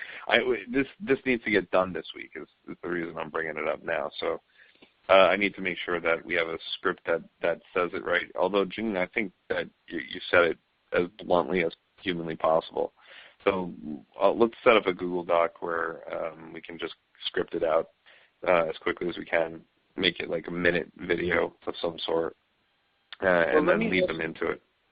I just have one question. I mean, if we're just asking them to do this as a single customer, why show them the horse ranch video? Why not just show them a video that is designed for the person that just becomes a customer? I mean, I don't mind if they look at the what's in it for us part and we explain that we're, that the way instead of having them pay us for advertising, we get this little commission or whatever it is. I don't want to hide that, but why not just do a brief introduction and then have them learn, in the rest of the video how it would change their energy source and how that would be good for the environment. Interesting thought. That could work. I think the power of how this works for private nonprofits, the power is it answers the question, what's in it for us? How does this work? And I think what they need to know is we don't get any of their money. We get Viridian money. It was never going to be their money. So they're not, it's not like they're paying an electric bill with $3 tagged on to pay coffee party. It's not like that at all. It's actually Viridian's making the contribution, not them. And so I think that sometimes that takes a little, some people get that fast, quickly, and some do not. Well, the horse video is made for people like us to decide to go ahead and do this, and then they've made other videos that are just designed to get people to change their energy delivery. And I think that might be the one we want to show them. Excellent. Great. Cameron, yeah? Makes sense. Yeah, I'm there. I'm with you on that. So, so ultimately here, we're going to then show, I'm sorry, I kind of missed a little bit of that. We're going to be showing the nonprofit video then. We're deciding on that. No, what I'm saying is we don't show them the nonprofit video because they're not nonprofits. They're just potential customers. So we show we show them the best video that Viridian has for potential customers. Whichever one is most leaning on the environmental, impact it would have. How it helps the environment. Got it. Yeah. Oh, well, there's a lot of different videos that we can show for that. That's something that we'll discuss this week then. Okay. Got it. All right, so that's basically all I have. I think I've hit everything that I need to in terms of the rollout. I have a quick question for Eric. Sure. Quick question for Eric. Eric, are you saying then that Jeanene doesn't have a little intro video, no intro video at all? No. I'm just saying, so Viridian has a lot of videos, and one of them is the one that's designed for people like us who decide to enter into partnerships. But the video that we want to show to our members is not that, because most likely they don't have nonprofits to enter into partnerships. Right. They're just deciding whether they want to change their energy source. So for me, in order to think about what the intro should be that Jeanene does, I need to see what's in the video so I know what isn't covered in the video and what we do need to cover in the intro. So let's narrow down the video to the ones that Cameron says there's many. Cameron, can you just send us all the ones that it might be? I'm going to link them in here now while we move on to Egberto's stuff. Okay. That's another clarification I wanted, because I really think we need Jeanene's space in there saying, kind of bringing that honesty to that, down folksiness to the thing, That was just why I misunderstood. Okay, cool. And it'll probably work just fine if we get some nice photos of Jeanene, and then some pictures of, oil drilling, and then some pictures of windmills. That'll probably work. But you know how to do your shit. You know how to do your shit to make it look like a good doc, So I don't think anybody can do that. All right, cool. So moving on to campaigns and actions, Egberto. Okay, I've been reading documentation for some stuff that Debilyn checking out with, but the reality is I haven't dug into Nation Builder at all, because I've been working a hell of a lot on. I have like 12 websites now that I'm retooling. So when I'm done with that, then I'll be able to throw myself into Nation Builder and start with whatever kind of coding that they have. That's one of the reasons that I wanted to hear from Cameron, exactly what he expected out of me and when. As far as campaigns in action, I gave you just a link to what we've been doing at Move to Amend, and the example that I gave you is actually not even a blast from Move to Amend, the executive committee, but a blast from one of the affiliates. And what they've done is they use Nation Builder. They send the copy to Caitlin. Caitlin formats it, puts out the blast, and set up that tool that we already are using, but just configured a little bit differently, and voila, that's what you have. I gave a link to what our blast look like, and also what the links don't work in a PDF, but you can see what it actually goes to. And I guess what I'm saying is eventually that's what I think we're looking for, and I think that is probably what you're alluding to earlier when we spoke last week. Did you see it? Yeah, that's an example. That's actually the Salsa event tool, which is what Coffee Party started with. So we went from Salsa to Blue State Digital to Nation Builder. Right. Yeah, and they all kind of do the same thing. And that's the how to get people to do things and create events, and that looks really impressive because there's a lot of little markers there.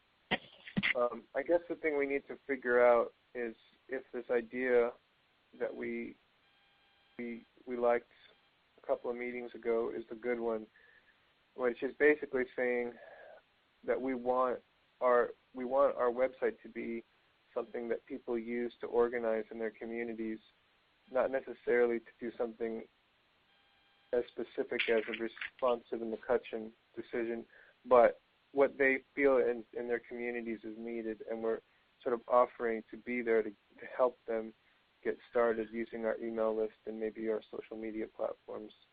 I think while we're small, that's a good thing. And I like what Jeanene has been saying before. None of this is etched in stone. If we, it's okay to start something and fail, and just be honest about failing and say, well, we couldn't handle it, but let's go ahead and do what we think we want to do. If it doesn't work, we change. If it doesn't work, we change. So yeah, I like the idea of doing that. I just have to. We already have one-page link that I tested out before, and it does really work. It's not as nice as the Salsa one, but it does work. And implementing that as a policy, I think we can do that. I would love for us to, before we do that though, because I think being as small as we're and not really ready, I think it should be likely hands-on on Cameron's project. And the reality is, as we put this, now I don't want to say put this on the back burner, but let's get Cameron's project, put everything into Cameron's project. I will be reading up on some of this other stuff, but I think, I don't know that we really have the resources to be realistic and say we're going to be doing this stuff and at the same time trying to get Viridian off the ball and at the same time doing the other things. So I'm for let's commit to that big project and get it done, and then, move on from there. Okay. Well, Cameron, that's kind of why I have that note that we might not want to be advertising on the Viridian thing, support the movement. Because if we don't really have much that we do besides social media, then I think we should, instead of saying support our movement, when people will say what movement, we'll just say this is a great opportunity for you to do something that's good for the environment. No. But I don't want to go that far off based on saying that now. I think it's like the stock market, right? The price that you're paying for the stock market is what people believe you're going to be. They're not paying for the past. They're paying for what's about to occur. So I don't know that we need to change all of that, because if we're recommitting to do this stuff, and you ask if we're going to get it done, and we agree that we're going to get it done, it's not like we don't have the tool in place right now. If somebody, so no, I don't think we need to change Cameron's direction at all. I just think we need to work on making sure that Cameron is successful in getting this stuff up. Cameron, go ahead. I have a question for this. What is our end game? And I preface that only because my thought on the end game might be different than everybody else's, but I thought the end game was to get money out of politics. If our ultimate goal here is to utilize a process whereby we have money coming in to start doing bigger things to help get money out of politics, including incentivizing people who who might make $50,000 a month through this, to turn around and run for office, one way or another, without taking any donor money, and make their donor money irrelevant in the concept. I think that in its own right, that vision is something that we should be supporting forward and it's a movement to be able to do that. Cameron, you're not saying anything different, sir. You're not saying, and that's what I was telling Eric. In other words, that I am saying concentrate on getting you up and running doesn't say that we're not going to be building. What is the word that we use at our board meeting? Building communities. To just put it bluntly, that's what I'm doing in my area. It's not all over the place. In my area, I'm building a community of people doing things. And eventually, I don't know, maybe some of what I'm doing, maybe I can use the tool myself as a guinea pig for some of the stuff. So I'm saying I'm telling Eric, we are doing these things and telling folks that we're doing it and raising money. We are, getting them to do this. Actually have another purpose as far as putting fire behind our asses, to put it bluntly, in a lot of ways as well. Eric, what is your fear for us using the wording that we were using? That's what I want to hear first. Oh, well, okay, so we're kind of back on Viridian.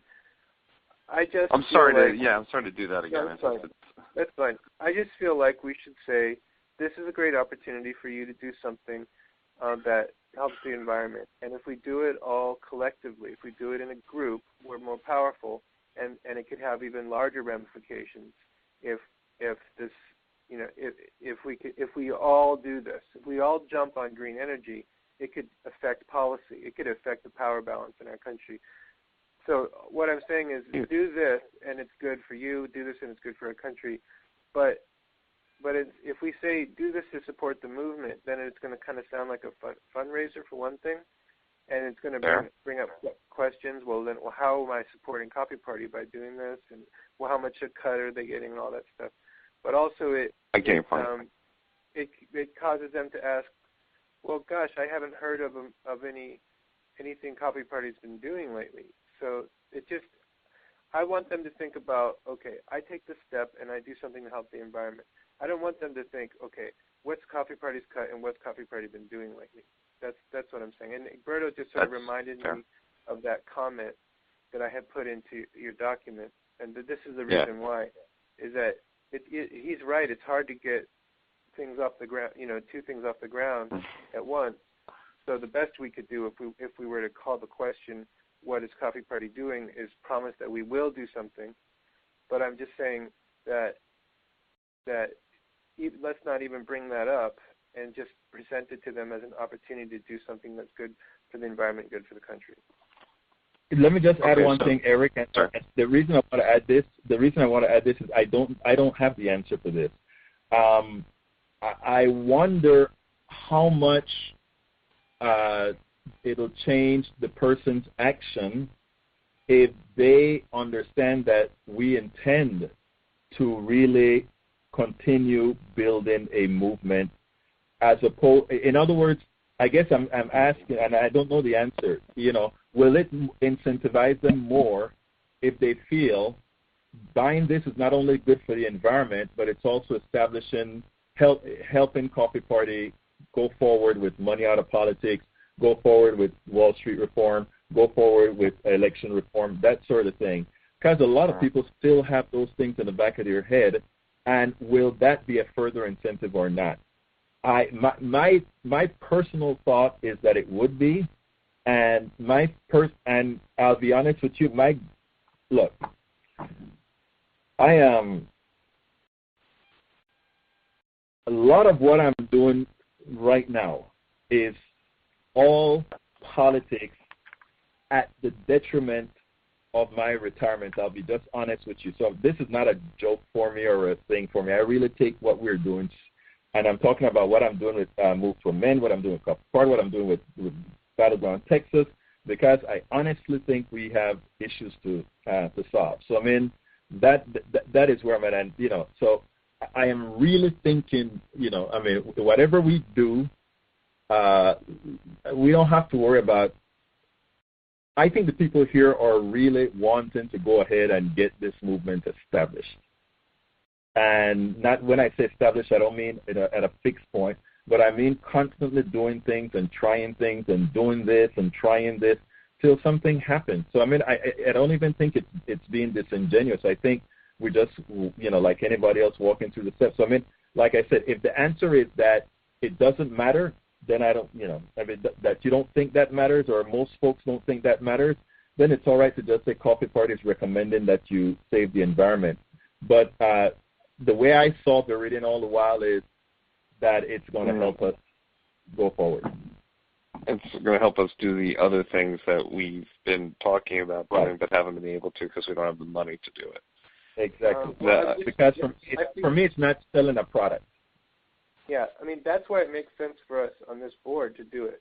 I'm just saying in terms of trying to get the most number of people to change their energy source, I would say lead off with you're doing something that's good for the environment. It's equal to a year's worth of recycling every day, with the kind of money and politics theme that we often talk about. If we all jump on green energy, it could change the power matrix. Maybe the oil companies wouldn't have as much sway. It's clear that the people are choosing to go a different direction. If they're really serious about changing their energy source, they're going to read all of it, including the what's in it for us part. I'm just saying I wouldn't lead off with the what's in it for us, because then I think they will just, I don't know, I just feel like they probably care more about the country, and they care more about the environment than they care about Coffee Party. I'm not trying to denigrate Coffee Party, but we all should probably care more about the country and about the environment. I think we all do.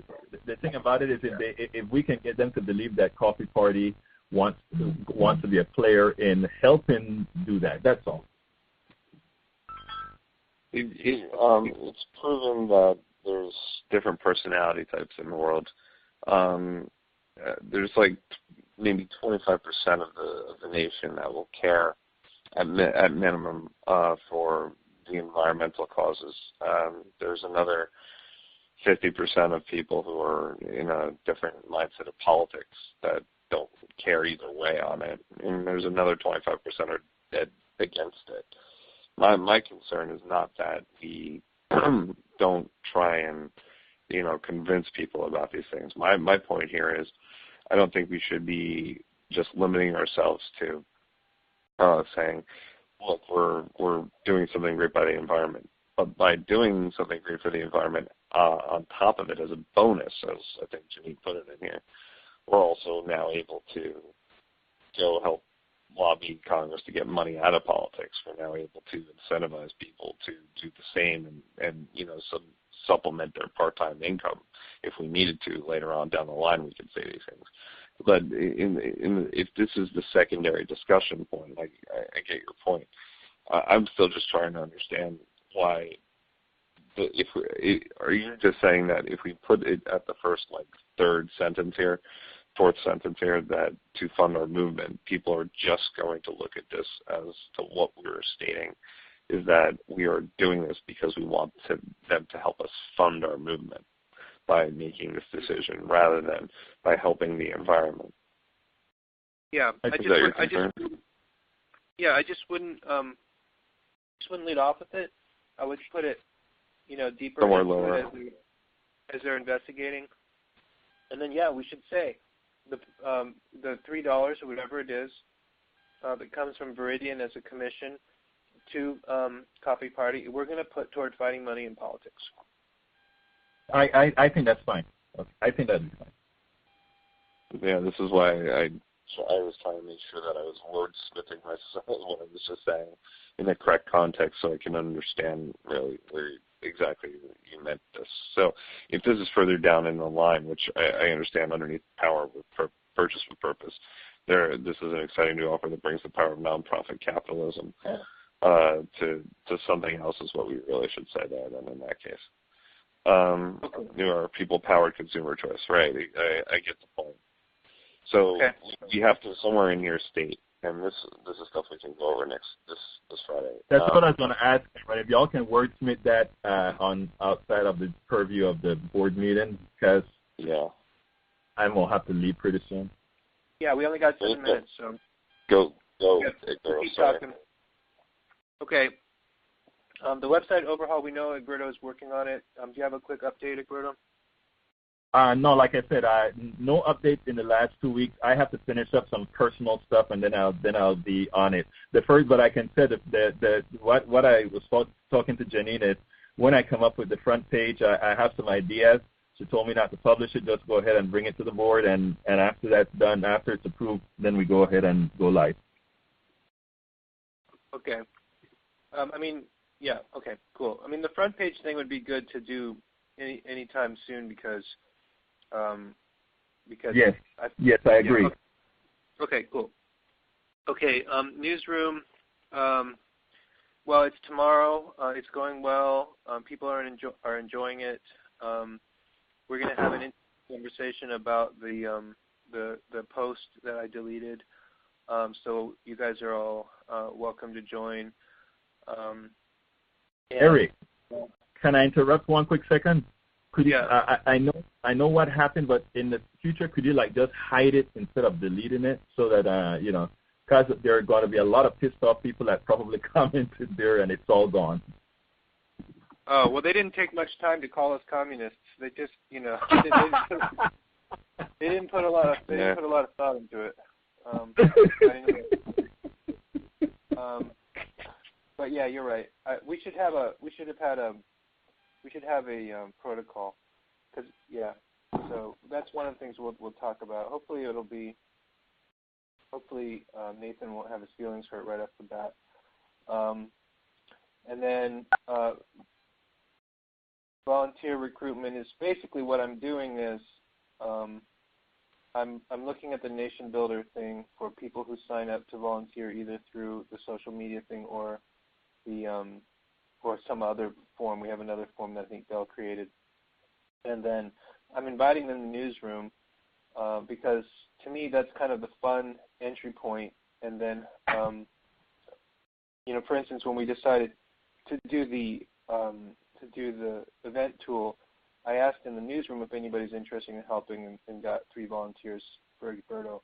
So that's kind of how volunteer recruitment is doing right now. And did we just appoint Debilyn to take over volunteer recruitment? Is that what we did? Yes, we did. Yes, we sure did. Brilliant. Brilliant. That's a brilliant idea. Okay. So we had a brilliant idea I didn't even realize we had. Okay. So I'll share that with Debilyn. That's kind of where we are right now, and she's already been part of the newsroom, so she gets that. She's now a board member. She's going to be a board member. Okay. Cameron, you have 5, but all we have left to do is checkouts. I was going to say it's a high 5. Oh. All right, why don't you check out first, Mr. High 5? I do have time. Yeah, this is a great call. I think we got a lot accomplished with 4 people. Smaller teams, sometimes it works out this way. Looking forward to seeing the new board members online. I'm not sure when they're going to start, but it'd be really cool to get them started next week. I'll get the links for the 2 videos are now posted in the agenda. Might I suggest that we rewatch the residual fundraising program one again, because it actually is perfect for what we need to get done. But both of them are there. If everybody is going to vote on utilizing the customers video, not a problem. And with that, I look forward to this week, and I'll see you guys Friday. And with that, I'm out. Okay, Egberto? Great call, guys. I really enjoyed it. And with that, I'm out. Jeanene? What an amazing team. Woohoo! Listen, I was just going to ask, are we going to get Linda Parks permission to offer these things or find out whether or not they've been vetted enough to be seated on the board, or should we just incur her wrath if we make a mistake? Don't incur anybody's wrath. Okay, I'll email Linda and copy you, Jeanene. Okay, thanks. Okay, cool. And I'll just check out by saying thanks for a great call. A lot of really smart ideas were proposed and developed that I never would have thought of, and that was cool. So thanks. All the mics are open for Jeanene to say aloha. Yeah, really. Aloha. Aloha. Restaurant.com. Okay, everybody. Restaurant.com. Yes, restaurant.com. Okay. Restaurant.com. Okay. I'll get it done. All right, that's a good idea, buddy. Have a good one. Bye-bye. Yeah, good night. You are Bye. currently the only person in this conference.